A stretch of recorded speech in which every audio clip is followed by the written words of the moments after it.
Hello guys, সবাই কেমন আছো? আশা করছি ভালো আছো। আমি আলহামদুলিল্লাহ ভালো আছি। আমি আবারও চলে আসছি এক থালি খাবার নিয়ে। দেখো প্রত্যেকটা খাবার কিন্তু আজকে এই আমার ছোট্ট চুলায়, কি কিউট না? এই চুলায় কিন্তু আমি আজকে প্রত্যেকটা রান্না করেছি। তো কিভাবে করেছি তোমাদের সঙ্গে সব কিছু শেয়ার করব। আর যারা ভিডিওগুলো দেখছো সবাই অবশ্যই ভিডিওটা যদি ভালো লাগে একটা লাইক কমেন্ট শেয়ার করে যাবে। আর আমার পেজে যদি নতুন থাকো তাহলে একটা ফলো দিয়ে রাখবে, আর চ্যানেলটা একটা সাবস্ক্রাইব করে বেল বাটনে ক্লিক করে রাখবে। তো দেখো আমি জোগাড়যন্ত্র করে নিয়েছি, সব কিছু নিয়ে বসেছি। এখন আজকে একদম বাঙালিয়ান খাবার আমার চুলোয় রান্না হবে। তো দেখো সব কিছু রেডি করে নিয়েছি। আজকে হচ্ছে পাঙ্গাস মাছ দিয়ে হচ্ছে কষিয়ে ভালো করে বেগুন দিয়ে রান্না করবে। এতক্ষণে নিশ্চয়ই তোমরা বুঝেও গেছো আমি কি রান্না করতে চলেছি। তো দেখো তেল দিয়ে হচ্ছে মাছটাকে আগে ভাজি করব। মাছ ভাজা ছাড়া আমি একদম খেতেই পারি না। আসল কথা হচ্ছে আজকে আমাদের বড়দের জন্য, মানে আমাদের বাসায় আর কি, সবার জন্যই এই মাছ রান্নাটা হয়েছিল। তো বেগুন দিয়ে রান্না করেছিলাম। তো ভাবলাম আমি মিনি কিচেনেও তোমাদের সঙ্গে এটা শেয়ার করি।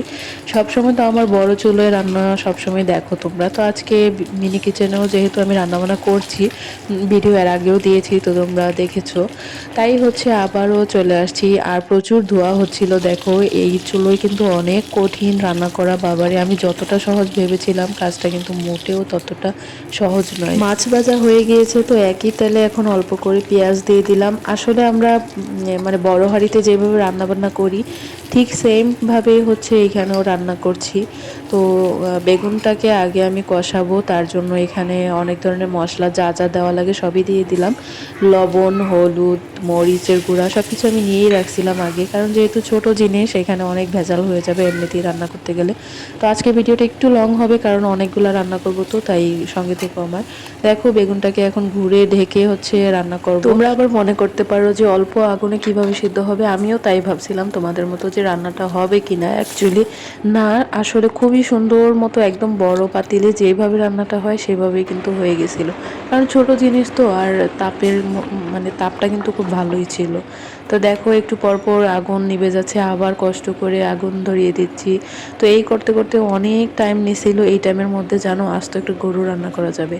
তো যাই হোক তোমাদের সঙ্গে দুষ্টামি করলাম। আর এখন দেখো মাছগুলোও দিয়ে দিছি। এখন কিন্তু রান্না পুরোটাই হয়ে গেছে। এখন 2টা কাঁচামরিচও দিয়ে দিব সঙ্গে। আমার ধনিয়া পাতা দিতে একদমই মনে ছিল না। তোমরা ধনিয়া পাতা দিয়ে হচ্ছে রান্নাটা করবে। আসলে এই রান্নাটা একদম বড় পাতিলে যেভাবে রান্না করি ঠিক সেভাবেই। আর এত ছোট ছোট জিনিস কি কিউট না বলো? সারাক্ষণ এগুলাতে ধরতে মন চায়, খালি রান্না বান্না করতে আমার খুবই মন চায়। বাট ওই যে আগুন নিভে যায় সেটার জন্য খুব বিরক্ত লাগে। তো দেখো বেগুনটাকে ঝোল দেওয়ার পরে এখন একটু ঢেকে হচ্ছে আর একটু সময় রাখবো। আর দেখো কত সুন্দর একদম মাখো মাখো হয়ে গেছে, একদমই সিদ্ধ হয়ে গেছে, খুব সুন্দর করে রান্নাটা হয়ে গেছে। দেখো কালারটাও ভীষণ ভালো লাগতেছে। আমি খেয়ে দেখলাম খুবই মজা হয়েছে। আর লাকড়ি চুলার রান্না এমনিতেই অনেক টেস্ট। রান্না হয়ে গিয়েছে, তো এবারে হচ্ছে আমি একটা পাত্রে ঢেলে নিয়েছি। সব কিছু মিনি মিনি সাইজ একদমই। তো দেখো কি কিউট না? প্রত্যেকটা জিনিস এত বেশি কিউট, আমার সারাক্ষণ এগুলো নাড়াচাড়া করতেই ভালো লাগে। আমার কিন্তু একটাই কড়াই, তো তাই হচ্ছে এই কড়াইয়ে আবার মাছ ভাজি করব। পুঁটি মাছও, দেশি পুঁটি মাছ, সেগুলোকেও ভাজি করে নিব মরিচ পেঁয়াজ দিয়ে। তো দেখো আমি কিন্তু লবণ হলুদ মেখে দিয়েছি।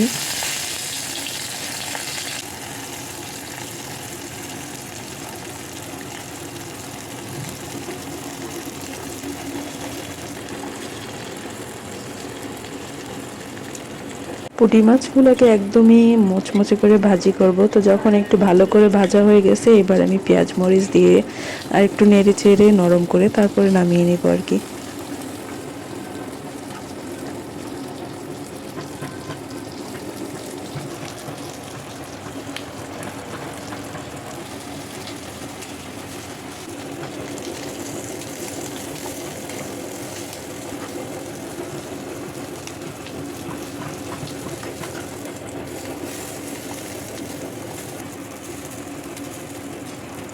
মাছটাও ভাজি হয়ে গিয়েছে, এবার তুলে নিচ্ছি।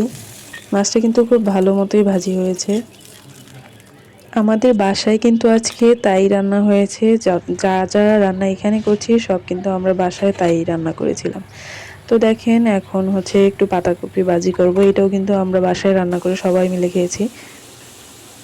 অল্প একটু তেল দিয়ে দিচ্ছি। তার আগে কিন্তু আমি একটু নরম করে নেওয়ার জন্য লবণ দিয়ে আলাদা একটু ভাপিয়ে নিছি। এখন হচ্ছে পেঁয়াজ মরিচ দিয়ে একটু ভাজি করে নাড়াচাড়া করে নিব। বাঁধাকপির ভাজি কিন্তু এভাবে করলে ভীষণ মজা হয়। এবার আমি বাঁধাকপিটাকে ঢেলে হচ্ছে কিছুক্ষণ রান্না করব। তো দেখো মশলা কি দিচ্ছি, হলুদ, তারপরে ধনিয়ার গুঁড়া অল্প পরিমাণে, তারপর জিরা গুঁড়ো দিয়ে দিয়েছিলাম একটু। এই তো আর কিছুই দিব না। এবার হচ্ছে ঢেকে দিয়ে কিছুক্ষণ নেড়েচেড়ে রান্না করে নিছি। তো দেখো এক থালা ভাত নিয়ে বসছি। এক থালা দেখো কতগুলা ভাত। আসলে সব কিছুই ছোট ছোট তো। তো এটার মধ্যে কিন্তু 3 আইটেম নিতে পারবো কিনা বুঝতেছি না। তো যাই হোক তোমাদেরকে দেখানোর জন্যই নিলাম। এক পিস মাছ নিয়ে নিছি, দেখো কত বড় একটা মাছ। তো যাই হোক এখন তরকারিও কোনো রকম নিয়ে নিছি। আমি কিন্তু এই খাবারটা খেয়েছি, তোমরা যদি না বিশ্বাস করো কিছু কারণে। দেখো এখানে আমি কিন্তু মাছ ভাজাও নিয়েছি। আমি কিন্তু সব খাবারগুলোই খেয়েছিলাম এই ছোট্ট প্লেটটাতেই। তো আজকের ভিডিওটা কেমন হলো অবশ্যই জানাবে। দেখো আমি তোমাদেরকে কিন্তু খেয়েও দেখাচ্ছি। প্রত্যেকটা খাবার ভীষণ মজা হয়েছে। আমি ঘরেও তাই খেয়েছি, মানে সবার জন্য তাই রান্না করেছি। তো আমি এখানেও আমার মিনি কিচেনে তাই তোমাদের সঙ্গে শেয়ার করলাম। আজকে ভিডিওটা কেমন হলো অবশ্যই জানাবে। তোমরা আর কি কি রেসিপি চাও অবশ্যই জানাবে। তো আজকে এখানে বিদায় নিচ্ছি। আল্লাহ হাফেজ।